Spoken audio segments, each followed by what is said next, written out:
hope everybody's doing great. Again, excited about the way our kids competed this Saturday, and proud of our ability to find a way to win a game that was against a good opponent, and obviously we didn't play our best in some areas, but found a way to come out on the right side of it. So extremely excited about that. Moving on, kids were in the building this morning and had a good morning with them. Excited about getting back in our home stadium, celebrating, I guess, maybe the 50th anniversary of the first night game at Neyland this week too. So excited and looking forward to the week. I'll open it up.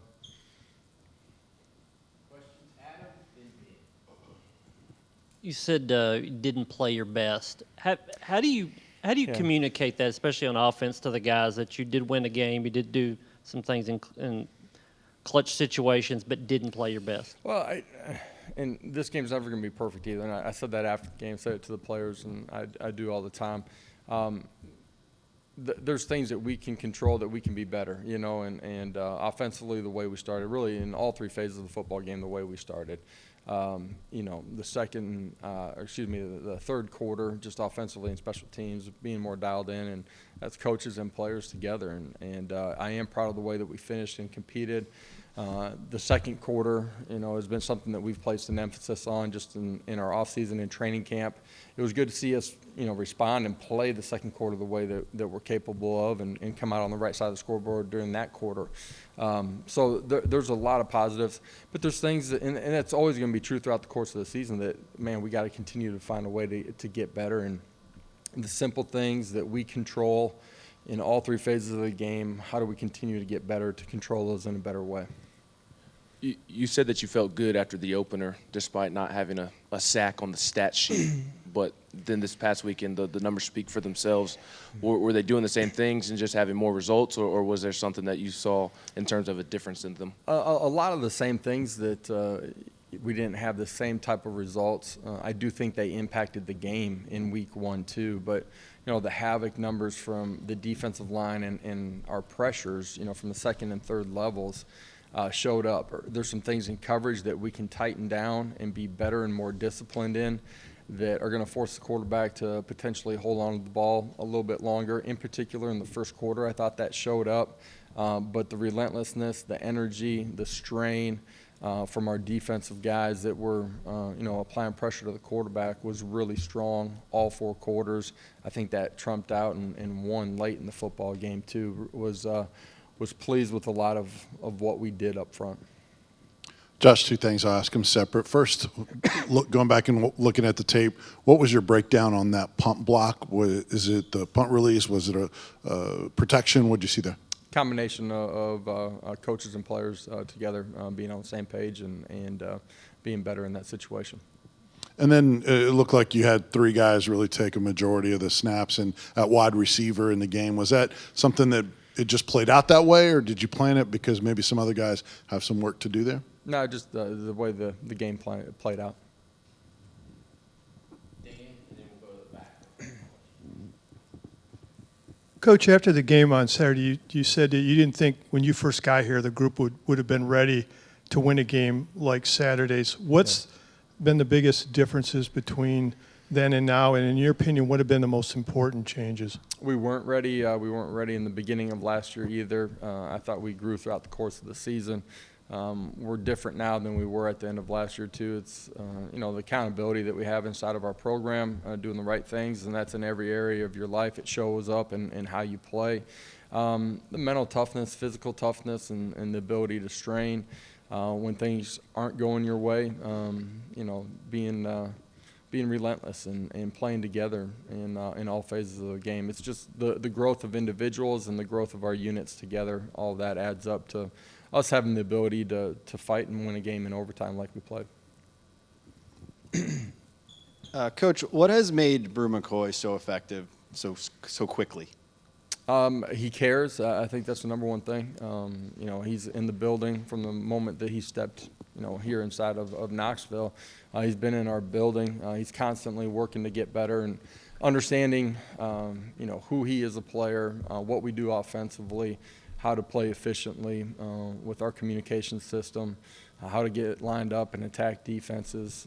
All of that, I think, is a big part of it. And so the competitiveness, the competitive drive that he has is a big part of why he spends that extra time in here. And when you see him on the football field and the way that he competes, he's highly competitive, he's strong, and obviously you can see Hendon trusts him too, and we trust him as a staff. Coach, back here, the running backs haven't caught a lot of passes this year. Is that something that's by design? And if not, how do you get those guys involved in the passing game a little more? Yeah, you guys see us, who we are offensively.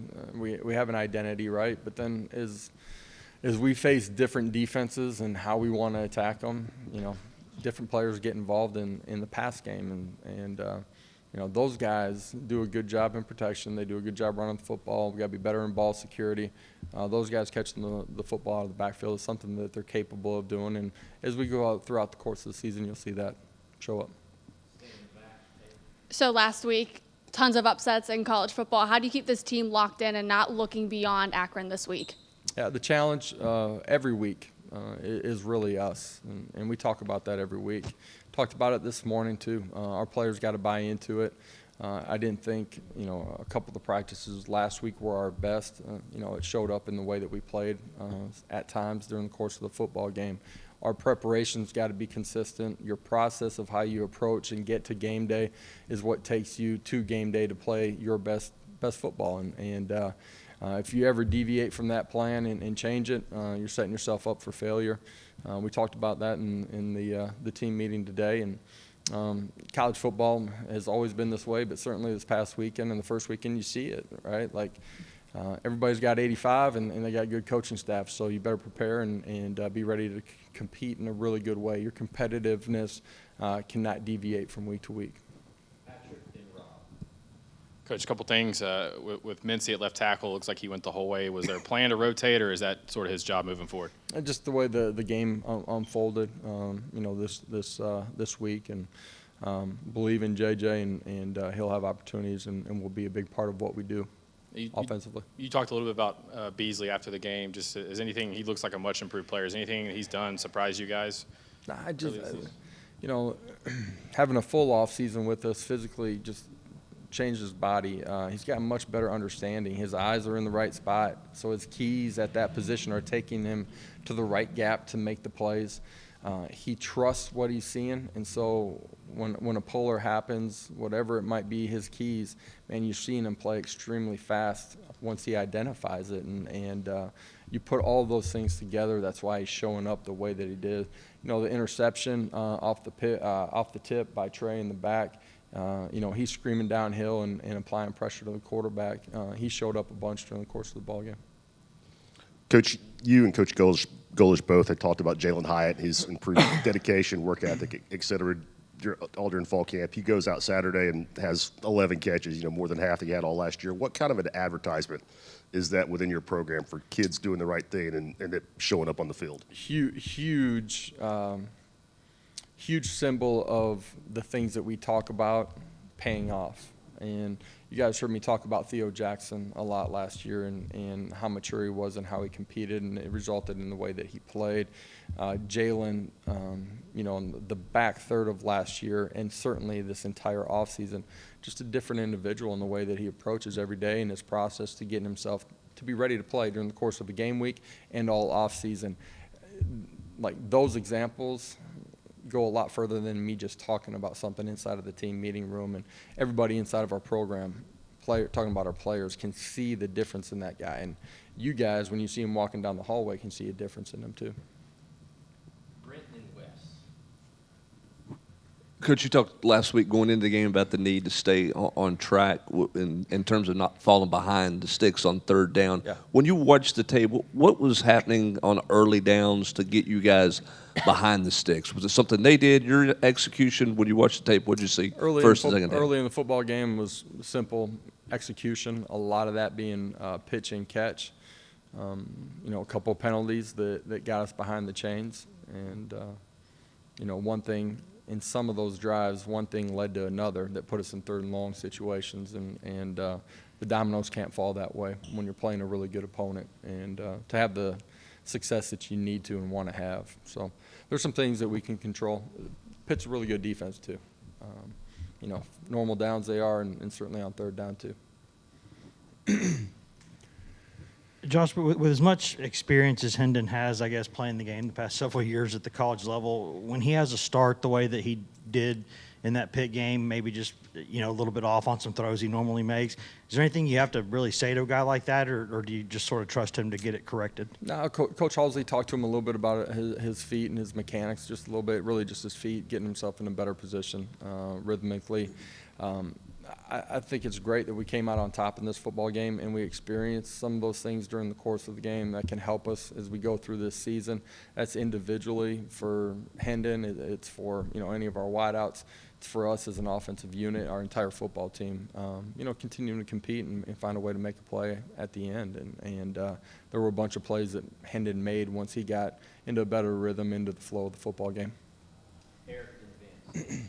Josh, what's Akron look like on tape? What do they present offensively and defensively? And obviously, outside of a win, what are you trying to accomplish goal-wise this week? Yeah, quarterback, when healthy, guy has the ability to be involved in the run game.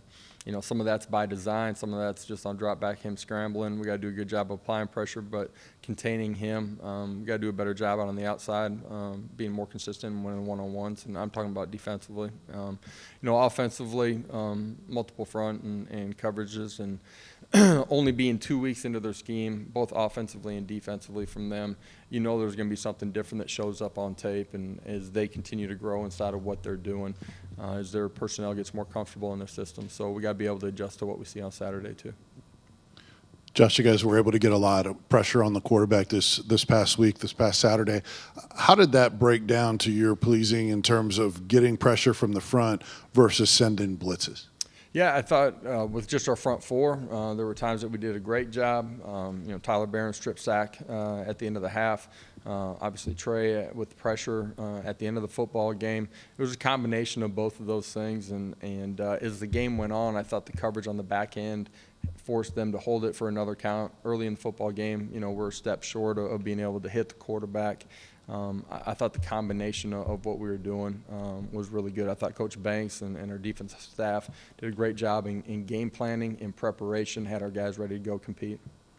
Two more questions, Adam, then Al. Looked like they were taking away a lot of the run game. Hendon was throwing it a lot out of RPOs. How flexible do you need to be in play calling? Can you stick with the run too long, or what's your philosophy about if they want you to throw it, you just throw it? At the end of the day, we want to have balance in what we're doing, right? But also structurally, what they're doing, you got to put your kids in a position to be able to attack them and stay ahead of the chains. And so it's always going to be a combination of that balance that you're talking about. Coach, I got to get off the beaten path a little bit and go into transfers. I'm looking forward to this one, yeah. What do you see as the advantages and disadvantages of intra-conference transfers? I don't know that I see it a whole lot different than just regular transfers. One other negative of it is somebody leaving your program. They have, what you do structurally, that can go out the door with them and go to their new place. Other than that, I think, the transfer is it's a part of college football at this point, and everybody's operating within it. It's a portion of what we do to maintain what we need inside of our roster, and at the same time, it'll never be the only thing that we're using to build our roster. Thank you. Players, introduce yourself.